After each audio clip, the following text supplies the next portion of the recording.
Hola, ¿qué tal? Buenas noches. Estamos en Observatorio Cotidiano.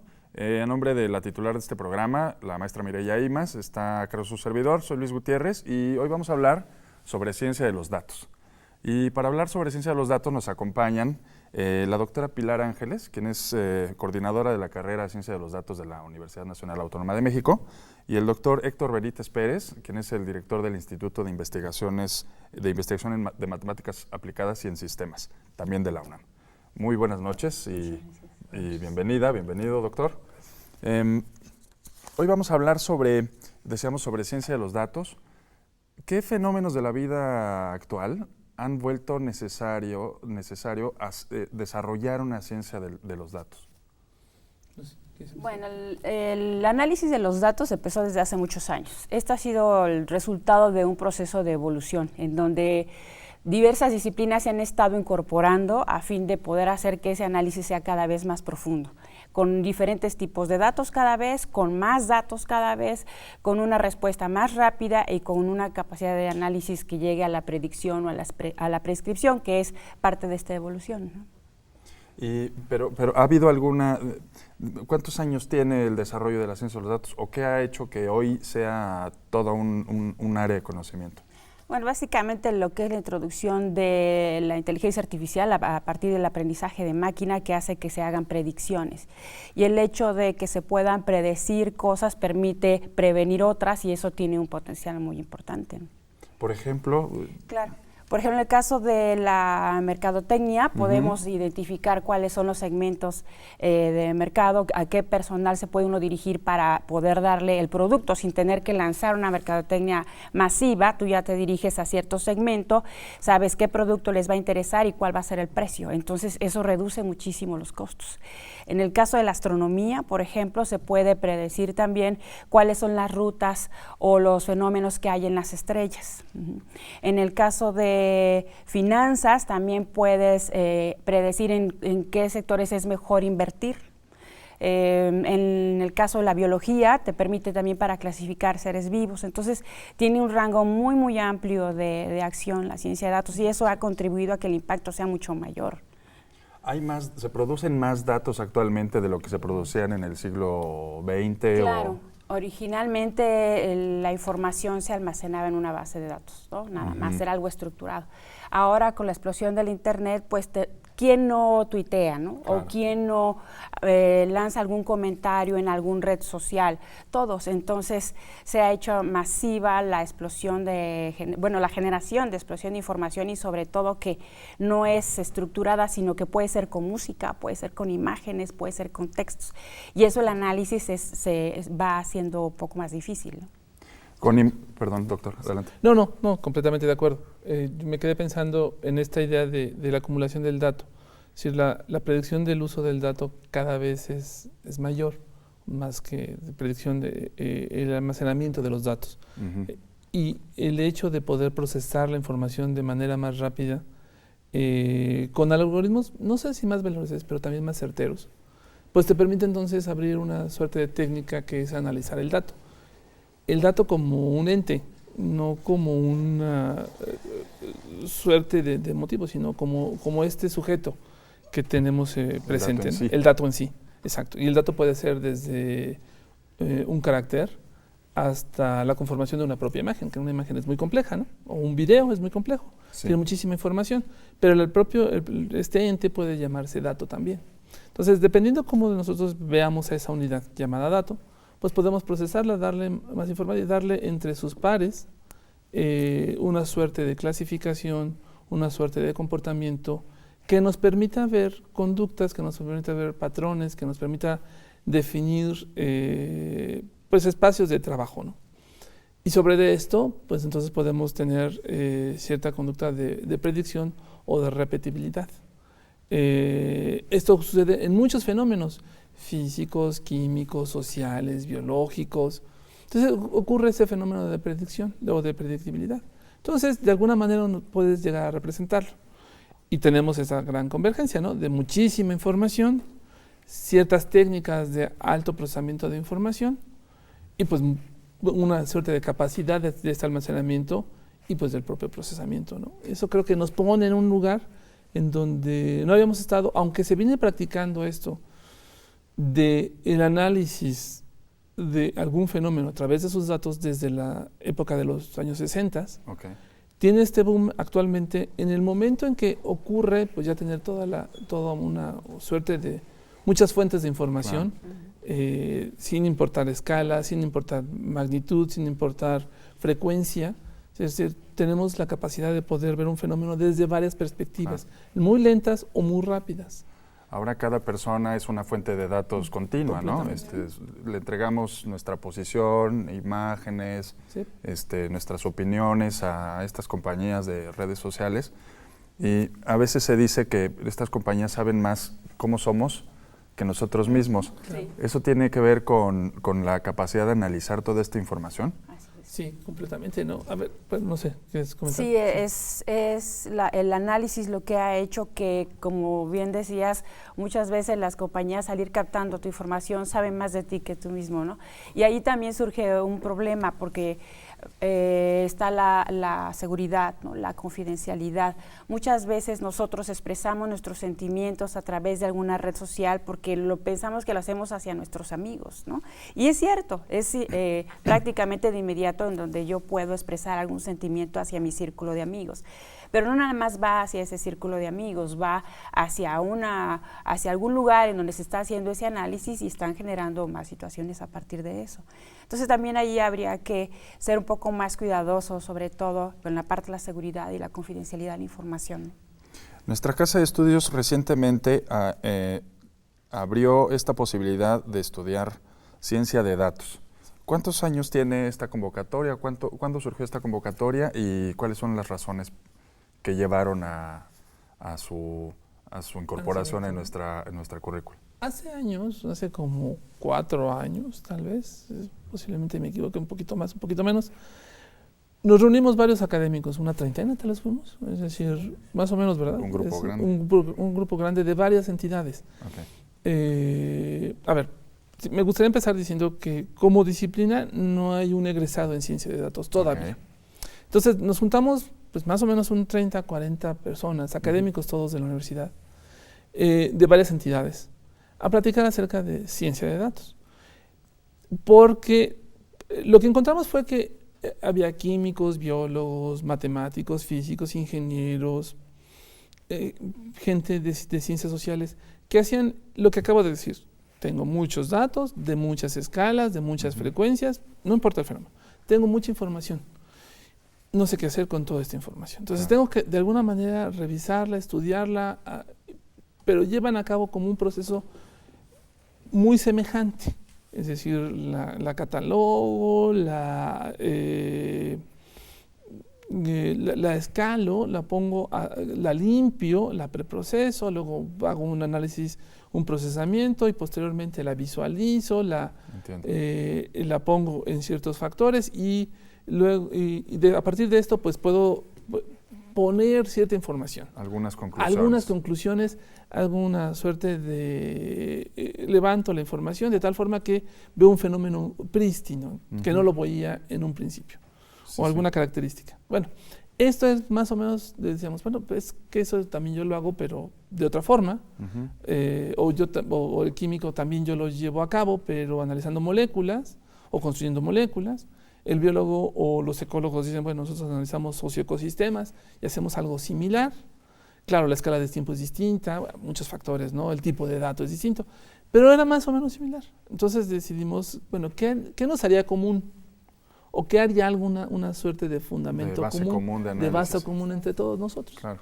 Y bueno, fue lo que empezamos a elegir distintas materias y nos dimos cuenta de algo, que más o menos todas estas materias, si no las impartíamos, ya de alguna manera se estaban dando, con distintos nombres en toda la universidad, en una veintena de carreras o de licenciaturas. Entonces lo que dijimos fue, oigan, aquí tenemos como un cuerpo. Sin necesidad de aplicar nada, ya lo tenemos hecho. Nada más es conjuntarnos y ponerlo de tal forma que tenga una suerte de inicio y fin. Y eso le podemos llamar ciencia de datos. Porque lo habíamos visto ya de manera explícita en otros países que se empezaba a trabajar esta idea de ciencia de datos. Entonces, pues dijimos, bueno, tenemos, no sé si todo el país, pero al menos en esta universidad, sí tenemos los expertos en todas las áreas, desde el matemático teórico hasta una persona ya muy especializada y muy práctica de cómo analizar datos, la gente de base de datos, la gente de visualización del dato. Entonces teníamos todo. Entonces lo que hicimos fue sentarnos, dar estructura en este análisis. A la par se genera algo que es el Centro Virtual de Computación, sí, que nos dio como una coordinación en esta plática y un fundamento para poder generar la licenciatura en Ciencia de Datos. Y entonces todavía no tenemos egresados, pero ya tenemos personas que están estudiando. Sí, así es. Bueno, la ciencia de datos surgió como una inquietud entre toda la comunidad universitaria en donde diferentes disciplinas estaban haciendo ciencia de datos. El detalle está en que el biólogo pues sabe de biología, pero no sabe de computación, ¿no? El matemático sabe de matemáticas, puede hacer modelos matemáticos, pero no sabe de computación o de biología. Claro, o de los Entonces todos estos expertos estaban pues teniendo problemas porque había algo que les faltaba, ¿no? Entonces justamente la ciencia de datos, había mucha demanda de científicos de datos, pero no había una oferta por parte de las universidades públicas, ¿no? Entonces ahí es donde la UNAM, pues como líder, siempre propone esta carrera de ciencia de datos para ser la primera que oferte esta a nivel universidades públicas. Por otro lado, la primera generación de ciencia de datos empezó en agosto del año pasado, es la primera generación, es una carrera de acceso indirecto y con base en eso vamos a empezar ya a prepararnos a hacer la difusión para la siguiente generación que empezará en agosto de este año. ¿Cuántos jóvenes están estudiando actualmente ciencia de datos? Son 17 jóvenes en total en 2 sedes, que una es en Ciudad Universitaria, en el IMAS, y la segunda sede es en la FES Zacatlán. Fantástico. Y bueno, ahora nos van a hablar de la convocatoria. Vamos a hacer una breve pausa y vamos a seguir hablando sobre ciencia de datos y de esta nueva licenciatura y de las oportunidades que tenemos ahora como universidad y como sociedad de incorporarnos a este campo de conocimiento. Bueno.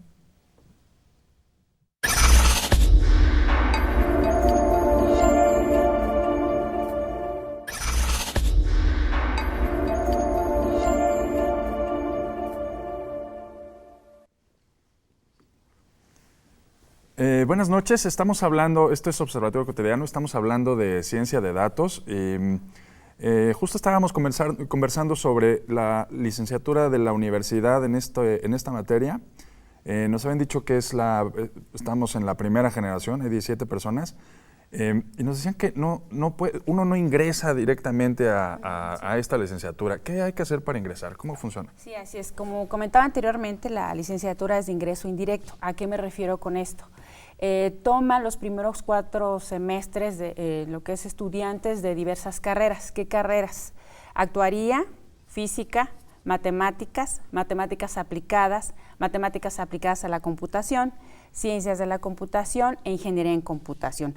Los chicos, si quieren estudiar ciencia de datos, tendrían que entrar a cualquiera de estas 7 carreras, creo que son 7, y cursar los primeros 4 semestres. Ahí es donde se hace la formación pues, de matemáticas, de computación, con sus particularidades por cada plan de estudios. Posteriormente tienen que ver en lo que es la DGAE, lo que son las convocatorias para ingresos posteriores al primer año, que hay 3 oportunidades. Puede ser como segunda carrera, para aquellos egresados, titulados, de hecho, aquellas personas que estudiaron cualquiera de estas carreras que mencioné, pero que ya se titularon, pueden tomarla como segunda carrera. La otra opción es cambio de carrera. Si yo voy en 4º semestre, puedo hacer mi proceso de selección hacia ciencia de datos y si soy aceptado entraría a ciencia de datos. Y la tercera es carrera simultánea. Si yo estoy estudiando actuaría, puedo tomar también como carrera simultánea la licenciatura en ciencia de datos. ¿Qué pasa? Después del proceso de selección, lo que se hace es una revalidación de esos 4 primeros semestres de todos los planes, dependiendo del del plan de estudios que haya escogido el chico en un principio, y cuando entra a ciencia de datos, entra ya a quinto semestre. Es decir, se aprovechan esos 4 semestres de toda esa formación físico-matemática o de computación y entran a un quinto semestre, y entonces estarían nada más 2 años, porque la carrera en su totalidad es de 8 semestres. Así que hay que perderle el miedo a los números para... Claro, tienes que tenerle amor a los números, de hecho. No, ya le perdiste el miedo. Ya le habías perdido el miedo. Sí. Cuando ya eres alumno regular de cuarto semestre de alguna de estas, seguro ya le perdiste el miedo. Claro. Seguro, sí. ¿Y qué oportunidades de desarrollo están visualizando? Ya se veían algunas, ¿no? Porque precisamente surge digamos, de la necesidad de atender problemas de otras áreas del conocimiento a través de este cuerpo de datos. Claro. Pero ¿hacia dónde van en la vida profesional estas personas? Me gustaría decir algo en particular, porque en algún momento se ha comentado de que 2 cosas. Primero es como la dictadura del dato, ¿no? Es decir, va a haber una persona que conozca cómo analizar los datos y todos los demás pues no sabemos qué es lo que está haciendo y el uso el mal uso de esta información. Más bien, la idea que nosotros tuvimos hace varios años en esto era generar pues esta población de estudiantes, de profesionistas que le ayuden al resto de la población a analizar el dato, a entender qué está pasando con su información, con sus datos biométricos, con sus datos históricos, con sus datos en redes sociales, en muchos sentidos, pero es darle a la población la posibilidad de entender y de estudiar qué se puede hacer con el dato. Y tampoco se trata de eliminar disciplinas. Es decir, la ciencia de datos es una suerte de técnica que te ayuda a analizar la información, pero hay una parte que es fundamental, que es el estudio del fenómeno por sí, el estudio en química, el estudio en ciencias sociales, que sin ese fundamento la ciencia de datos no tiene sentido o se puede mal usar. Entiendo. Entonces, el científico de datos, el licenciado en ciencias de datos, va a ser una persona que se acople, que se integre a estos grupos de análisis de información. Es una persona que va a entender toda esta gama de algoritmos y toda esta gama de procesamiento de información. Pero hay un fenómeno que debe de ser estudiado, debe ser respetado, debe de ser valorado, y que ese lo tiene el especialista en química, en biología, en física, en economía, que ha dedicado su vida a estudiar esto, y que conjuntamente con el proceso de el procesado de la información, le puede dar mucho sentido a este fenómeno, pero no es que se llegue a eliminar uno u otro. Es decir, es en ese espacio en donde vemos la gran oportunidad para los profesionistas para insertarse en el mercado laboral. Me gustaría solo comentar algo que es muy importante. Hay una sola materia, lamentablemente, que nos gustaría incrementarla a 2 o 3. Eventualmente, tal vez cuando se revise el plan de estudio, que es ética. También, dentro de esta perspectiva, nosotros vimos que era muy importante darle ese análisis del dato, darle cierto cuerpo, en el sentido para qué es usado el dato. Como cualquier otra técnica, pues puede ser mal usada, ¿no? Claro. Si no le damos ese contexto social, ese contexto ético de las implicaciones del estudio del dato, pues el estudiante puede llegar y hacer un uso indebido de la información. Y eso era para nosotros bien importante darle en ese contexto de muchos algoritmos, muchas formas de procesamiento, muchas formas de visualización. Pues está muy bonito, pero debes entender dónde se inserta, el impacto que puede tener y cómo manejar la información, porque ese es, a final de cuentas, algo que se está convirtiendo en una forma de derecho, el derecho a tus usos o tus datos digitales, que es, pues, a final de cuentas, algo que se está empezando a modificar. Se dice que hay sospechas de que a través de redes sociales se puede influir de manera muy fuerte en las decisiones que toma un país, ¿no? Sí, tú puedes, se ha visto en Inglaterra, se vio en Estados Unidos, es decir, los chatbots, tú puedes generar un chatbot y comportarse como una persona. A ver, cualquier persona que maneje bien un chatbot, si generas 25 respuestas distintas, puedes hacer un símil de una persona.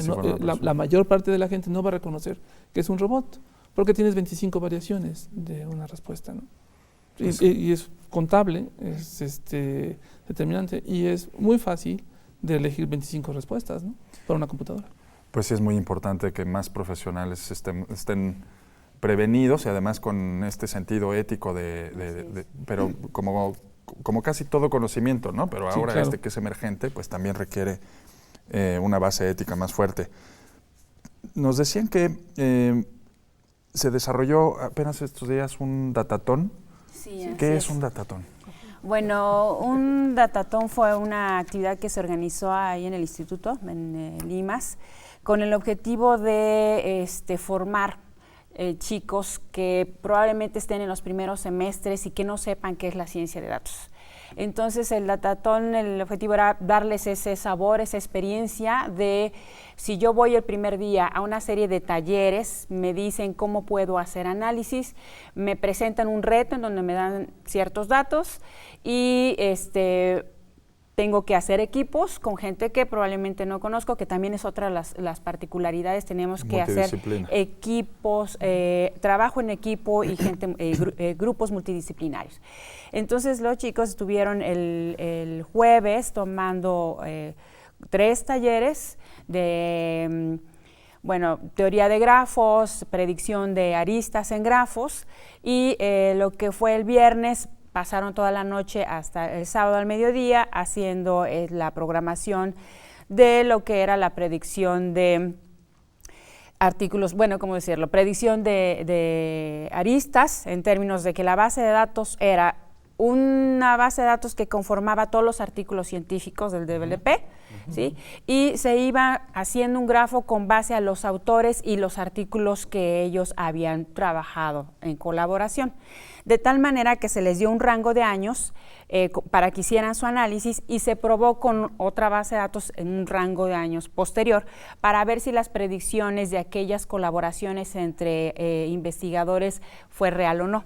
De tal manera que ellos aprendieron en este fin de semana a poder predecir que si un investigador no ha trabajado con otro, pero tiene ciertas áreas en común, es muy probable que pueda trabajar con él para para escribir algún artículo, por ejemplo. ¿Todos los participantes resolvieron el mismo problema? Así es. Lo que hicieron fueron 26 equipos, formaron 26 equipos. Todos estuvieron en su taller en el Instituto de Matemáticas, que nos hizo favor de ceder su auditorio para poder impartir los talleres, y el Centro de Exposiciones de aquí de la UNAM, en la Avenida del Imán. Ahí estuvieron chicos del viernes y el sábado. ¿Cuántos chicos? Alrededor de 80. Así es. Fantástico. Pues viene la nueva convocatoria. Así es, pues déjame decirte que tuve hasta una chica de prepa que tenía la inquietud y dijo, yo me voy a inscribir a la carrera. O sea, hubieron muchas personas que se acercaron y dijeron, es que yo estoy en matemáticas, ¿qué puedo hacer? Pues por movilidad puedes hacerlo, o si no, incorpórate a la carrera, quiero hacerla simultánea. Entonces creo que surtió el efecto que debía, el generar pues esta inquietud, el ver que hay cosas nuevas. Y bueno, sí, la licenciatura, ya empezamos con la promoción para la próxima generación, el del 13 al 27 de abril, si no mal recuerdo, ya estará la convocatoria en la página de Limas, que es Ciencia Datos UNAM. Lo vamos a poner en la... Perdón, lo ponemos en la cortinilla. Bueno, lo vamos a ver en pantalla, por favor, tome nota. La convocatoria será del 3 al 27 de abril y estará en la página de Ciencia de Datos de Limas. Y bueno, pues a trabajar, ¿no? En un minuto, doctor, algo que quisiera decirles a las personas que estén interesadas en entrar a este campo de conocimiento. Pues eso, a ver, es un campo primero muy bonito. Creo que eso es algo que, antes que nada, te debe de gustar. Es un campo que tiene un impacto muy, muy bonito alrededor de varias áreas de conocimiento. Y algo que me gustaría decirles a los compañeros, las compañeras que deciden estudiar esta licenciatura, es que es una nueva forma de entrar al cómputo o a la computación, es una nueva forma de acercarte a esta idea, pero es la representación del fenómeno. Y eso te abre unas puertas para vincularte con muchas áreas, desde fenómenos sociales hasta fenómenos éticos, también fenómenos de ciencias de la Tierra. El poder entender cómo representar un fenómeno de veras es algo impresionante. Pues no se pierdan, por favor, la convocatoria, participen. Llegamos al final de esta emisión. Muchas gracias, doctor. No, muchas gracias, doctora. Esto fue Observatorio Cotidiano. Yo soy Luis Gutiérrez y lo esperamos la próxima semana.